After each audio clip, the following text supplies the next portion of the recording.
ever told me a few years ago that we would ever read headlines like these in American newspapers, I would have called him crazy. Yet here we are, reading them. In the middle of the 20th century, in the United States of America, hundreds and hundreds of teenage boys and girls are becoming hopeless dope addicts every year. It's fantastic, it's unbelievable, and it's terrible, but it's true. The government maintains 2 hospitals just to treat drug addicts at Lexington, Kentucky, and Fort Worth, Texas. It used to be a rare thing for a juvenile to be admitted, but look at these recent figures. And remember, these are only confirmed addicts who have come to the attention of federal authorities. How many others are still only occasional users of marijuana or heroin, morphine, or in some cases sleeping pills? It's pretty hard to estimate. But there's one sure thing. Nobody is going to stay an occasional user very long.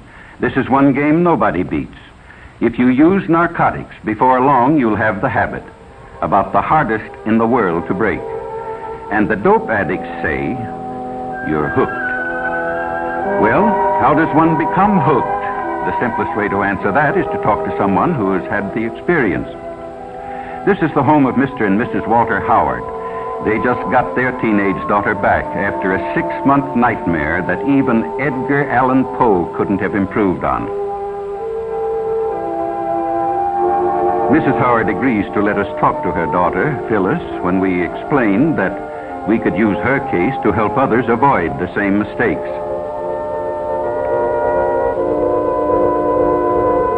This is Phyllis as she looked 6 months ago, a senior in high school, pretty as a picture.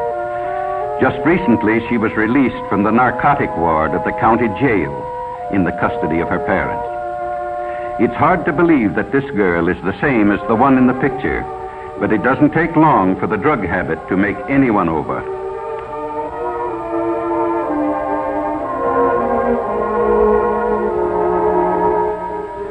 Phyllis wasn't anxious to talk about her experiences with dope, but she could see how her story might be used to help others, and she began to talk.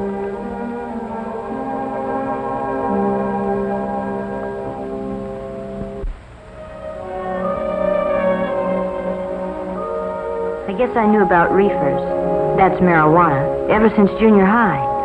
Some of the boys smoked them, the ones who couldn't get along, who were afraid of everything. You know, the ones with no backbone.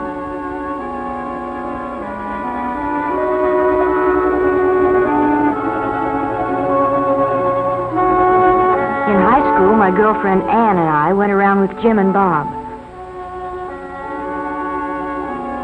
They both smoked pot. That's jive talk for marijuana.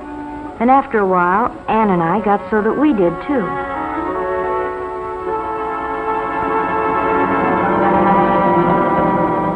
It's funny what it does to you.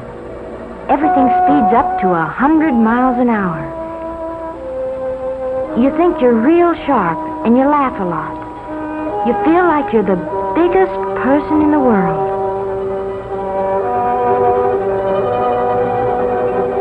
But I didn't feel so good when I came home high that night.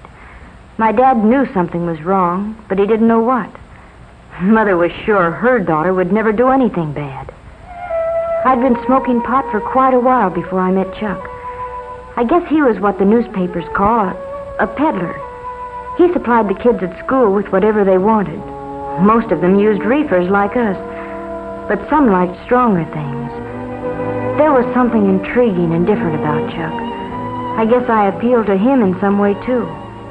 Anyway, I found out later what it was about him. He had the heroin habit. He was hooked. Chuck and I started running around together, and one night he asked me up to his place. I knew by now he started peddling after he got the habit, so he could get H for himself. He needed a lot because he had a big habit. You know something about hypes? They're like a disease.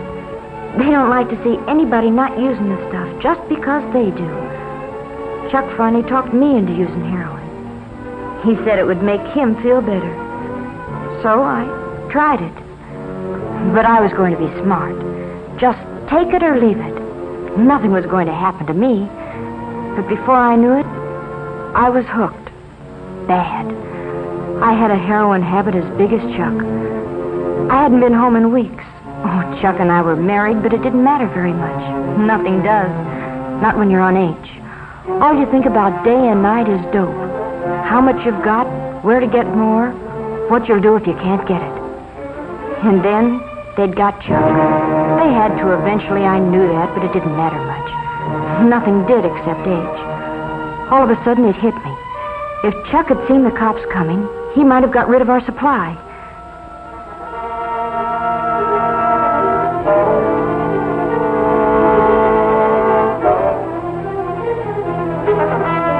That's what happened. Chuck got rid of everything. Probably in the garbage disposal. Oh, that's a favorite trick of Hype's when they're going to be arrested. But it left me in an awful spot. I needed a fix bad.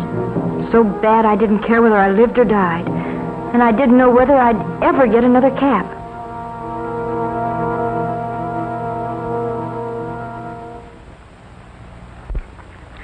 In the meantime, Phyllis's parents had nearly gone crazy. They hadn't seen or heard from their daughter in months.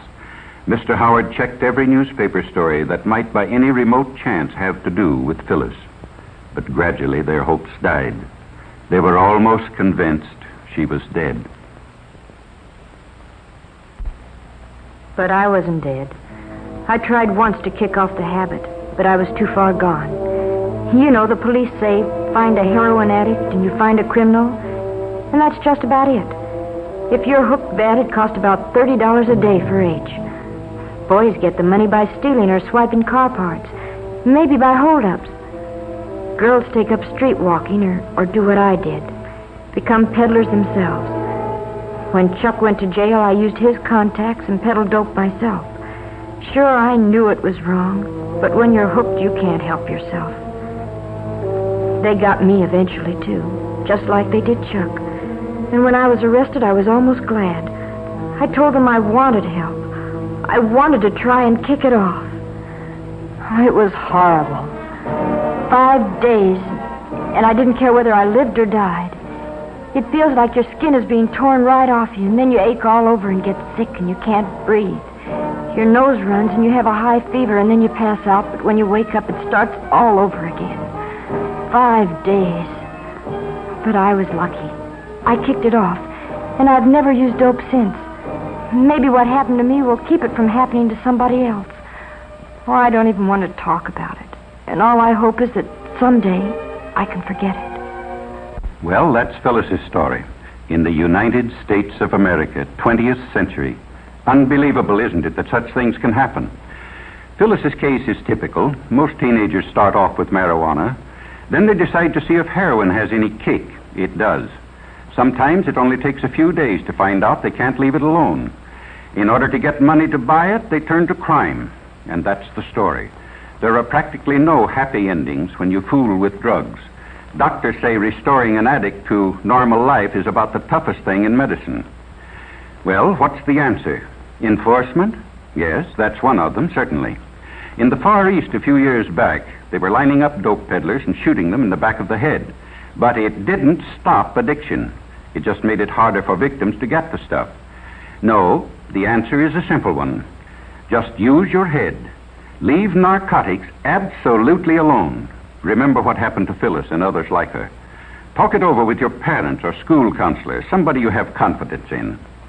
Some say the Reds are promoting dope traffic in the United States to undermine national morale. They did it in China a few years back. It's certainly true that the increased use of narcotics plays right into their hands. But why not show everybody, including ourselves, that young American men and women have too much intelligence to make such a stupid, ghastly, tragic mistake? Let's make tomorrow's headlines read like this.